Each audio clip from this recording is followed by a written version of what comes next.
So there's a woman in a hurry. She has a very busy and hectic life. She's driving down Central Avenue in St. Petersburg and going as fast and as hard as she can and praying for those green lights to come. And all of a sudden, a guy in front of her, as they're coming up on a light that's still green at the time but going yellow, well, he just slams on brakes and stops. Well, she just can't believe it. So she just lands on her horn and starts yelling different names and words.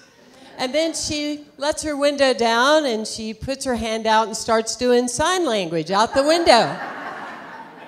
And the guy's just kind of, baffled by the whole thing as she's yelling and screaming. And by this time, a police officer, well, he's become aware of what's going on. And so he follows her a little ways and he turns on his light and he pulls her over and says, "Ma'am, I need to see your driver's license. Ma'am, as a matter of fact, I need you to come on down to the station with me." And so she goes down to the station, and about 2 or 3 hours later, police officer comes back and he says, "Okay, ma'am, it's okay for you to go." And she said, "Well, I appreciate it, officer, but I'm not quite clear even what I've done." He said, "Well, ma'am, you have to look at this from my set of eyes. When I pulled up behind your car, it said, 'World peace.' Honk if you love Jesus. I go to Unity. I am the change." And he said, "Ma'am, I thought you were driving a stolen car."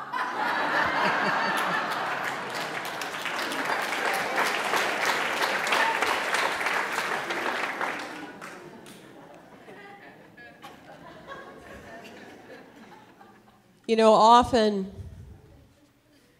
our spiritual lives appear to be stolen.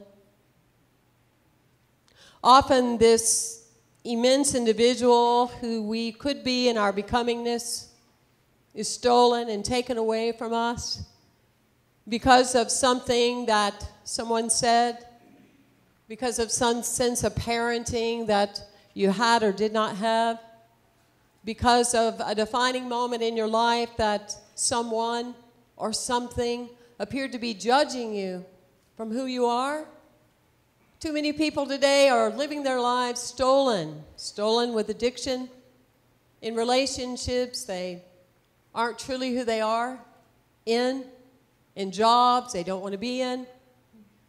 Retired with wealth and not even comfortable. This is where we are today in our conversation of authenticity, of how to move the movement of unity to the next energy, to the next millions and trillions of people that are so ready to hear this conversation. Part of us as Unity students is so much more than just using wonderful cliches and bumper sticker truths and it's all in divine order. But it's so much more than that. It's the moments. It's the moments in our lives when we are moved to the next level of who we are in our essence. Do you resonate with what I'm saying today? Does this work with you? Can you identify with it in some way? I was born in a very small town in Anderson, South Carolina. Big hearts, small minds.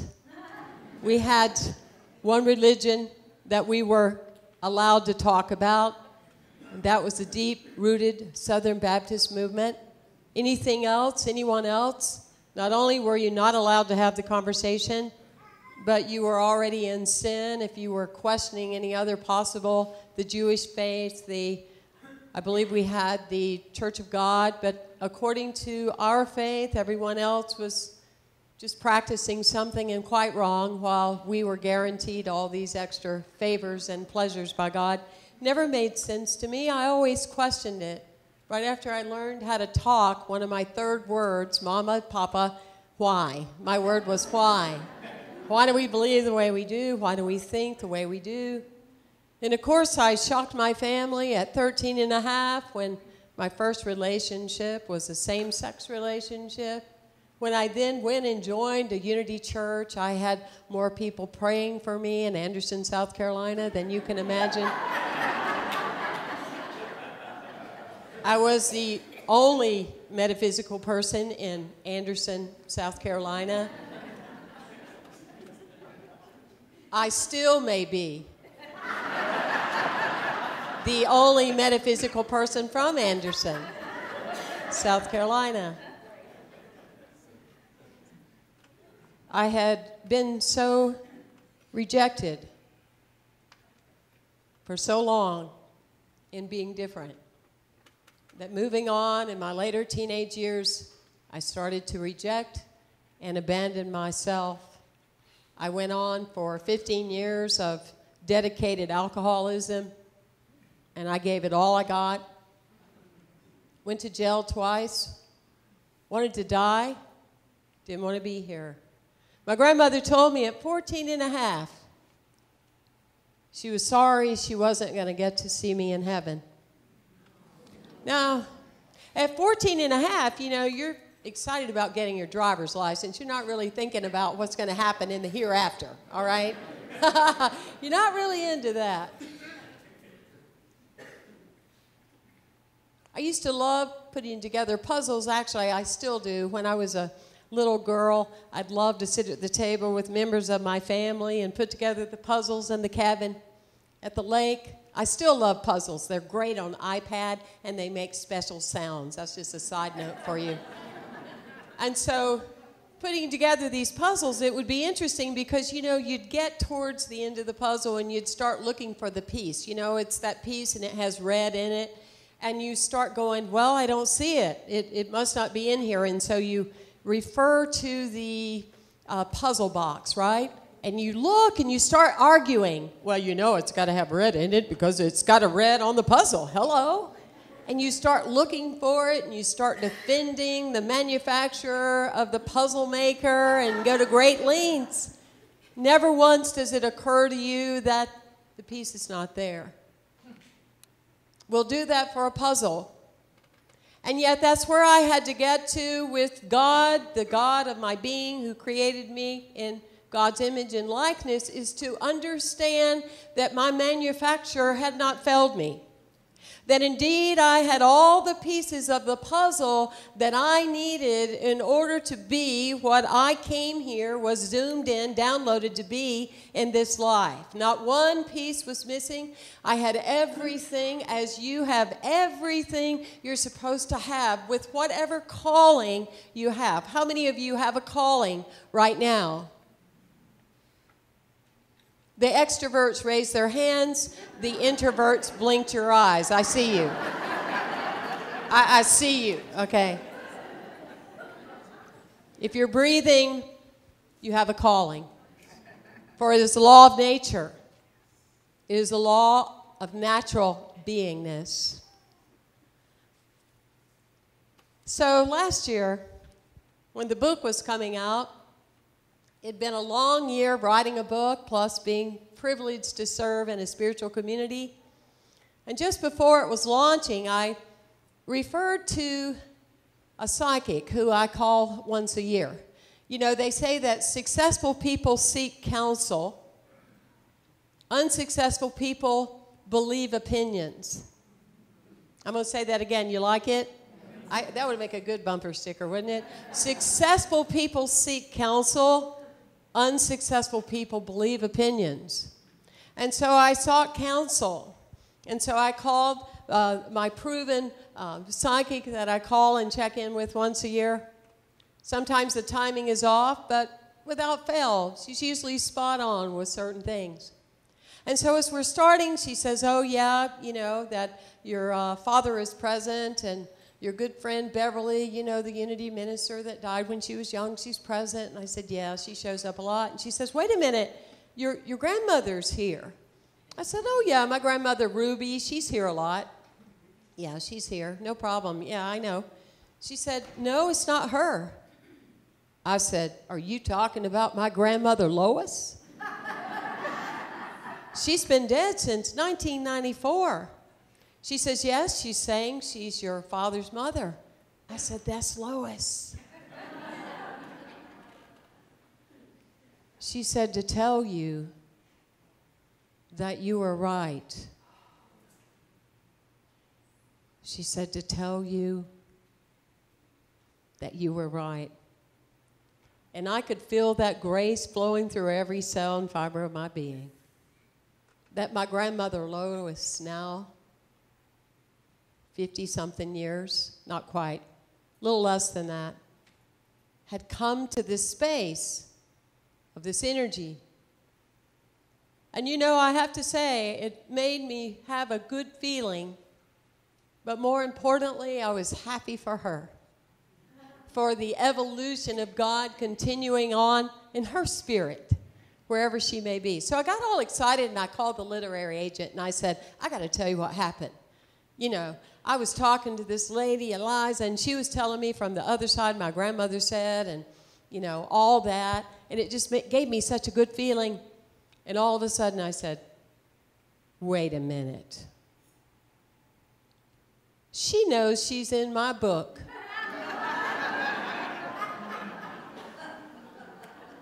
Can they manipulate from the other side?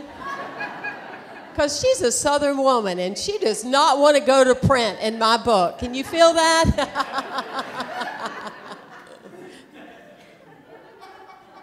Little blessings of life. My teacher told me and my parents in the 6th grade I was never going to amount to anything because I talked too much. And up until my 20s, I reserved the right to speak about most things. Until I had major jaw surgery, my mouth was wired together for 7 weeks. And in that place, I said to God, my Creator, I will never be quiet again about what matters. I will always speak out. And my mouth hasn't really been closed that much since. I'm reminded of a story of a farmer who has chickens, and a naturalist goes and visits him. And as he's visiting, he looks among the chickens and he sees an eagle. And the naturalist says, "Do you realize that you have an eagle here with the chickens?" He says, "Well, yeah, but him eat with chickens, he acts like a chicken. Him's just a chicken to me. I just see them there as a chicken."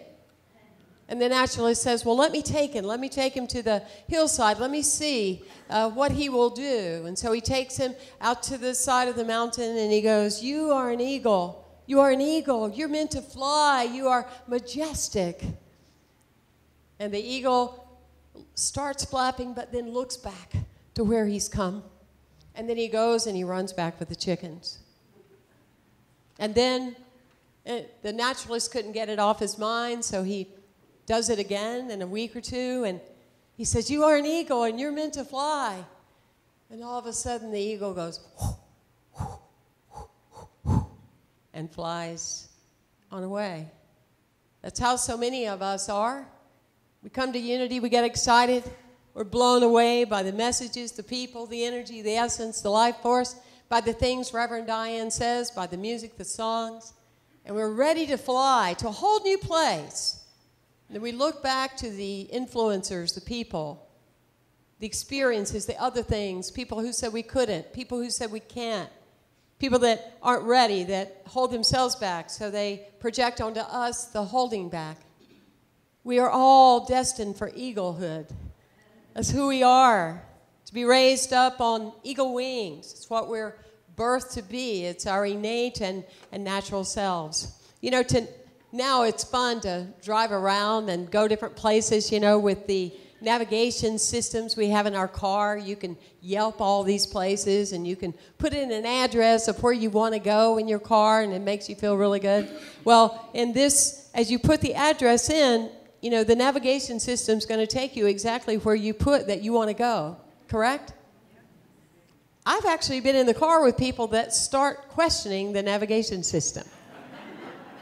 they'll go, I'm not sure. It says to take a left, but, I'm not sure. It doesn't feel right. And I'll ask them, have you ever been here before? No. I see some of you wives and husbands elbowing one another. No. Well, you can't hold the navigation system accountable if you're not willing to go the direction it's giving you to go. This is the truth as we work with the essence, the inner guidance that we receive from God. Our GPS, our God-personalized system, is we're told how to go. So many people are mad at God, disconnected, drained, not a lot of life force coming out of their body because you can't disconnect from that which you're made of. Doesn't work that way. While at the same time, they haven't listened to what God is saying about who they are, what direction to take. It's amazing. One of my favorite stories is of a beggar that's standing outside of a gate.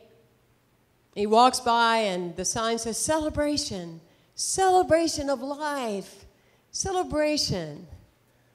Come and join us at the party this evening. And the beggar, he goes to the gate attendant and he said, I want to come to the party, but all I have is these old rags. I can't wear these clothes. I can't come. And he looks at the gate attendant and he said, would you let me talk to the king? So he takes him to the king and he said, sir, I really want to come to the banquet, but I don't have anything to wear. I just have these rags.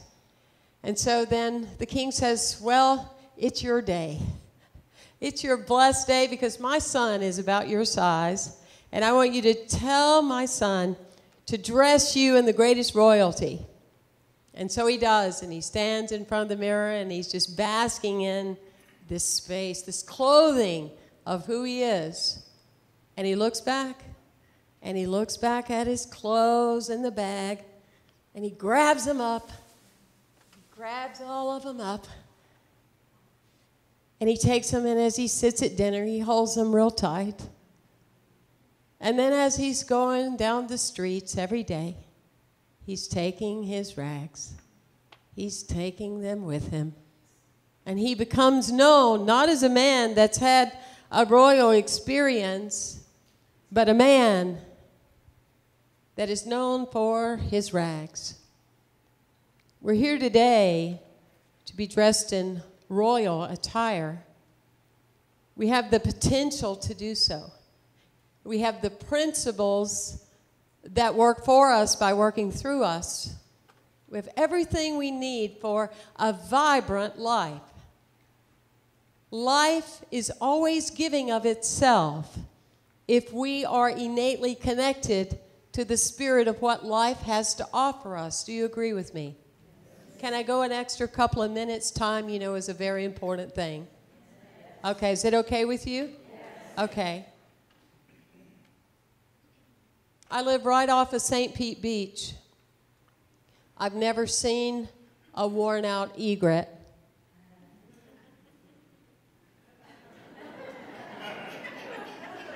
It's so hard being a bird. Somebody took my fish. I have to walk up and down the ocean every day. What a life. We have been so influenced by opinions on the aging process. Aging is inevitable. Being old is not. If somebody has given you an opinion that being old is real, it is a false belief. There's no such thing as being old. It is a decision. Look at Betty White. So many other people that are just getting started in their 90s. Aging, as we allow it and honor it in our natural unfoldment, we will never become old. Old is a decision. There are 20-year-olds today that are old. Old is a choice. Old is not a way of life. We have more energy that we could ever use in our bodies, but we have been influenced and we have bought opinions about where energy comes from. Energy doesn't come from us. You don't get up in the morning and go connect to the energy pump and go, okay, I got enough to go through the day. Energy comes from being fully involved and evolved with the spirit of life, the presence and power of God. That's where energy comes from. I fly a lot, I travel a lot. I've been on planes on Monday and hear people in the background talking about how tired they're going to be on Friday. They haven't even started their week. You know, grandparents go, well, we're going to have the grandkids this weekend. They just wear me out. Because you're resisting. Jump in with them. Get down on your feet and legs and do the hokey pokey. And you'll feel that energy. Energy will come as we allow it to come. I'll close with a statement, an idea of this woman that she was at the airport and she was waiting on her plane. And she went and she bought a newspaper and a pack of cookies.